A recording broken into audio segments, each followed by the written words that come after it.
Life is meaningless. There is no meaning to life. Life is inherently meaningless. Life's only job is to just be, just exist, as the bridge between the vastness and the nothingness. So that's one thing you can do and, to an extent, have to do. Just exist, just be.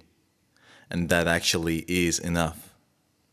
That is not to say life can't have meaning or shouldn't have meaning. Since life has no inherent meaning, each and every one of us has the option to choose the very meaning of our lives. You can say, my purpose or my task in life is to do X. Now who's gonna say it isn't? Who's gonna argue with that? Who's gonna judge you? God? The universe? Well, let me tell you, the universe does not care. It doesn't give a single flying fuck about you or your ideas as long as you're doing the one thing you're supposed to do, exist. It does care, however, about the task you decide to take upon. The universe does care about the greater good, as vague of a term as that is, about the well-being of all of its creation.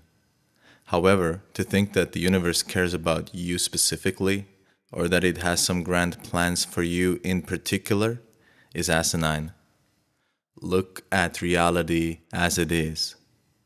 There are 8 billion people on the planet, and any number of them, at any given time, could take on task X, no matter how specific it is. Especially the thousands of lives brought into this world every day, they all have the potential, and, to be frank, an imperative, to become better and more capable than any of us, ever, past or present, alive or dead. If it is a task worth doing, the universe will find a way to do it, with or without you. You are not that special. Let's say that I'm right. Let's say that life is meaningless unless we give it meaning. We all have this one life that we know of, right? So assuming I'm correct, wouldn't the best course of action be to take on the biggest, most grandiose, and most important task that you can think of, that would serve to benefit the whole world, as your purpose, task, and meaning in life? I think that would make perfect sense.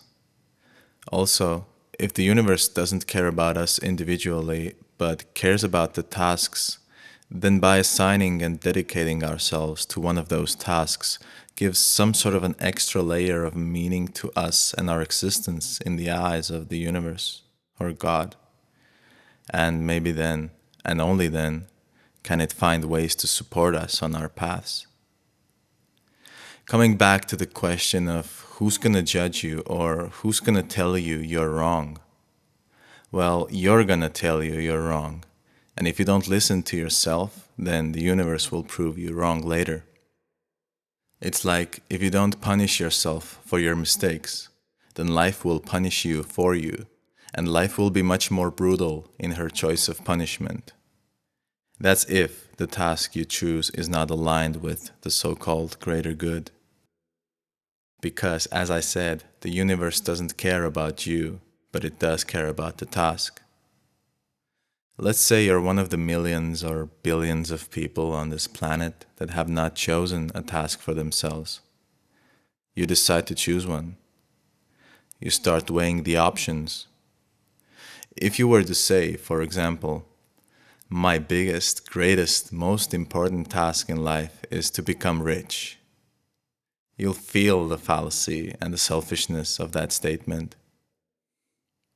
That's the God particle within you, telling you that if you choose this task, you will not realize your highest potential, you will not work for the greater good, and you will be miserable and unfulfilled. So you're the judge. You say what's right and what's wrong. Or what if a person has knowingly or unknowingly chosen a task that is not aligned with the universe? He might think it is, but it isn't. Because the vast majority of us, we like to think we're good people. Our intentions are good. But sometimes we fail to align our intentions with our actions, and we fail to recognize this. Or we think that, oh, this one time of doing wrong or being dishonest or whatever is fine because deep down we're good people, right? Well, it's not fine. See, the universe doesn't care, but it does have a way of keeping track of everything. Absolutely everything is accounted for. Every physical, mental, or spiritual state that exists anywhere has its origins, creators, and a timeline of how it all came to be the way it is right now. Everything is caused by something, and everything can be traced back to the source. It's like the Bitcoin blockchain. Everything that ever happened can be traced back to the Genesis block. We've all heard of the butterfly effect, yes? Or the domino effect. Everything is connected. So if you do choose a task that is wrong, what you might find is that first you will judge yourself for it. You will be uncertain, it won't feel right.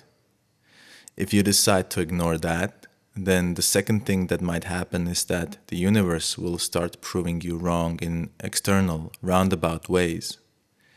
Because, simply put, if you do wrong, you will end up in the wrong place. You can't go wrong and still end up in the right place. Well, you might circle back to the right place, if you're lucky, or if you learned anything. Now, if you choose your task to truly be the biggest, best, most important task that you can think of, it will feel right. It's that soft, fuzzy feeling, a smile, a hint of excitement. That's love leading you. That's again the God particle within you telling you that you are indeed correct in pursuing said task. If you let that feeling guide you in everything that you do, you will align that God particle within you to the same particles in others and all around us.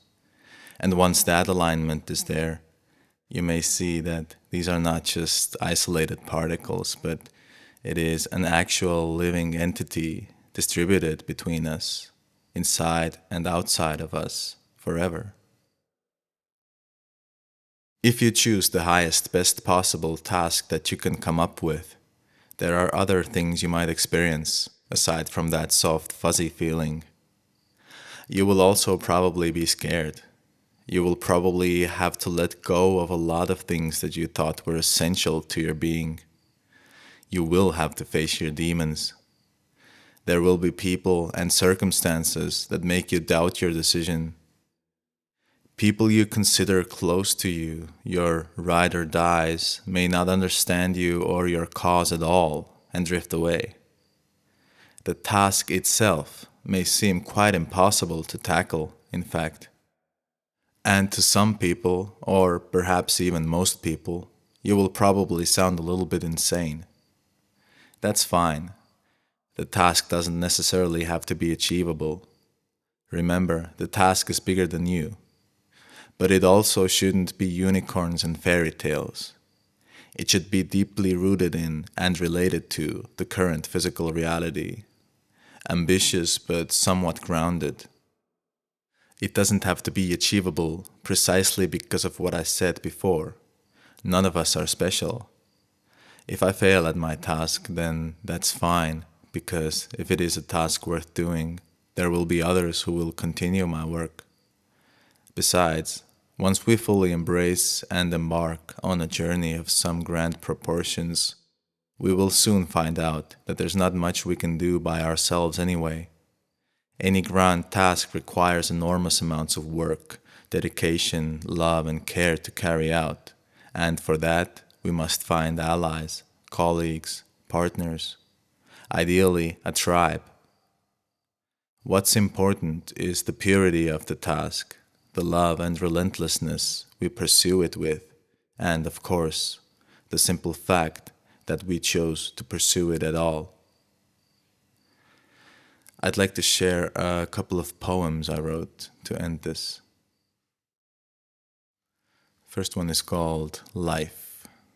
I wrote this on the 4th of April, 2022. The vastness and the nothingness, The difference between them is the human experience. So the other one is called There Is Only Love. And I wrote this on the 13th of December, 2022. There are no coincidences. There are only consequences. There is no luck. There are only probabilities. There is no talent. There is only practice. There is no safety. There are only different kinds of risks. There is no separation. There is only unity. There is no suffering. There is only love.